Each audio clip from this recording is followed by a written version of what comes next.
Bom, agora nós temos o quadro Seu Direito, aqui no programa.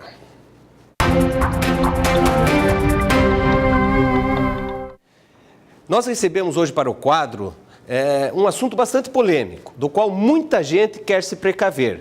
Mas antes de apresentá-lo, deixa eu agradecer a presença do Dr. Alessandro Pires Stanícia, que veio hoje nos ajudar a esclarecer esse assunto. Muito boa noite, doutor Alessandro Stanícia. Boa noite ao seu, obrigado pela oportunidade de levar informação à comunidade.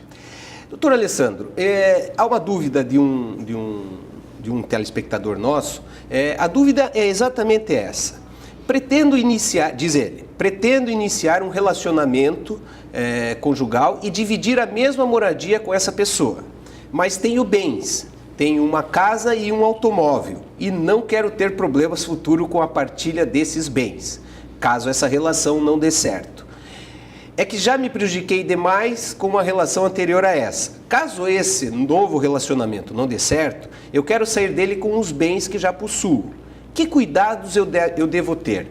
Ele pediu para não ser identificado, as iniciais do nome é GL, e eu passo aqui ao doutor Alessandro Stanícia. A questão da união estável, né? Exatamente. Parece que ele não é casado formalmente. Como é que o doutor pode tirar essa dúvida? Existem duas situações. O espectador que não quis identificar, a gente respeita, mas é uma situação muito recorrente.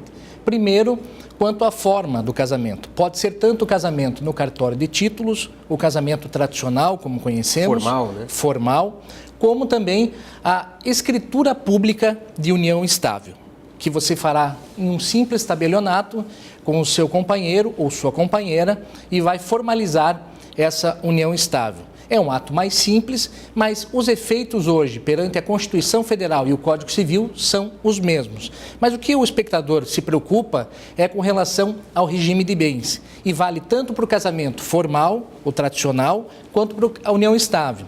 Nós temos no Código Civil 3 possibilidades de estabelecer o regime de bens. A de separação total de bens, você faz um pacto chamado antenupcial através de uma escritura pública, estabelece que cada parte, cônjuge ou companheiro, se for união estável, cada parte tem antes do matrimônio ou da união estável e esses bens não se comunicam.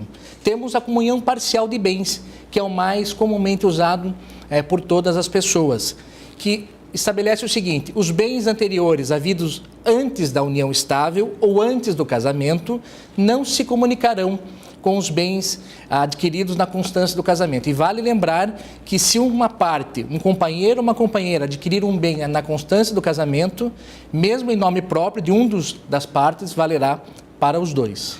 É aquela conversa de que durante o casamento, meu bem, depois do casamento, meus bens e seus bens. Exatamente. Eu quero passar para o nosso telespectador o nosso WhatsApp para participar aqui desse bate-papo. É o 998570034. Você que está acompanhando pode passar para a gente uma dúvida, a gente já passa para o doutor Alessandro Stanícia. Doutor, não há hoje uma diferença, o tratamento da lei não é mais tão diferente, ou não é nem um pouco diferente, entre esse casamento formal e o que nós conhecemos a união estável. Isso melhorou bastante, facilitou muito a vida da população. Exatamente. Hoje não há mais diferença. Existiam, até pouco tempo, pouquíssimas diferenças entre a união estável, que você vai a um tabelionato, ou o casamento formal. Por que não há mais diferença? Porque a única diferença que havia na união estável, quando você fazia essa declaração, e mediante essa declaração você pode incluir, por exemplo, o seu companheiro como dependente no plano de saúde, mas até pouco tempo, depois de uma resolução do Conselho Nacional de Justiça, o companheiro, que é aquele que se submete ao regime de união estável, a companheira, caso uma das partes falecesse, morresse, ele entraria na sucessão como herdeiro, como um quinhão igual ao do herdeiro que estabelecia o Código Civil. Agora não mais.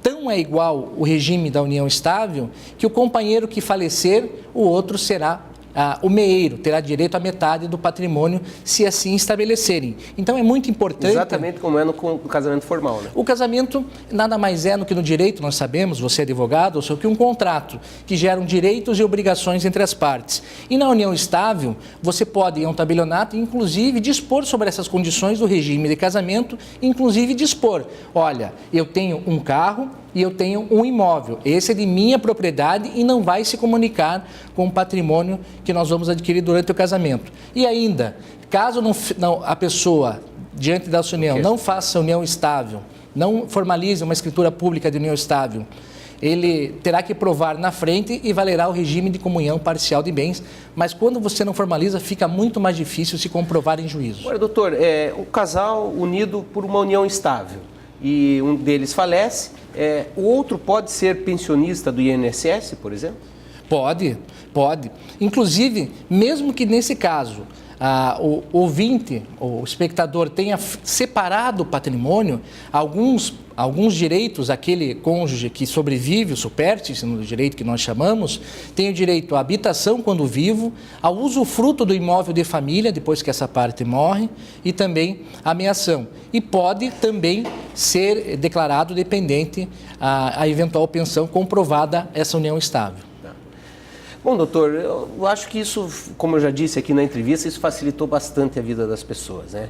Essa necessidade de formalizar, isso traz custos para as pessoas, custo financeiro, traz também fila em cartório, em repartições públicas. Eu acho que de uns 15, 10 anos para cá, a coisa vem melhorando bastante, facilitando a vida do cidadão, principalmente para as decisões íntimas dele, como, por exemplo, se casar. Muitas vezes, para que ficar informando o Estado de que duas pessoas estão se unindo? Então, acho que a união estável veio facilitar bastante isso, né? Justamente, não só por esse aspecto da livre manifestação do indivíduo, mas, sobretudo, nós trouxemos aqui para desafogar a pauta enorme do nosso Poder Judiciário, as demandas que duram 5, 10, 15 anos, nós assistimos agora o exemplo, e também isso desafogou um pouco o Poder Judiciário. E veja que até 77 o casamento era um instituto irreversível no Brasil. Ele não podia se dissolver. Veja que instabilidade social. Em 1977 foi criado o divórcio. Exatamente, de autoria do senador Nelson Carneiro, e foi subsidiado e assessorado por um grande nome de Paranaguá, o senador Accioli Filho. Olha, e me traz uma grande lembrança o nome do Accioli Filho, que era uma pessoa que frequentemente estava na residência, um amigo pessoal do meu pai, um senador de primeira qualidade que o Paraná ofereceu para o Brasil na década de 70 e, inclusive, teve frutos como, por exemplo, ele foi fundamental para a lei do divórcio. Não só a lei do divórcio, ele, no seu mandato de senador, teve um destaque nacional porque ele foi relator do projeto de lei do Código de Processo Civil, que valeu de 1973 até 2015. Veja a importância do senador Accioli Filho, Parnanguara, em destaque no Congresso Nacional, e como é importante nós ressaltarmos as figuras dos representantes políticos de Paranaguá. Conversar com o doutor Alessandro Stanissia não é só esclarecer dúvidas sobre o direito, é também sobre cultura e história. Obrigado, doutor Alessandro, venha sempre ao nosso programa. Eu é que agradeço. Muito obrigado ao senhor.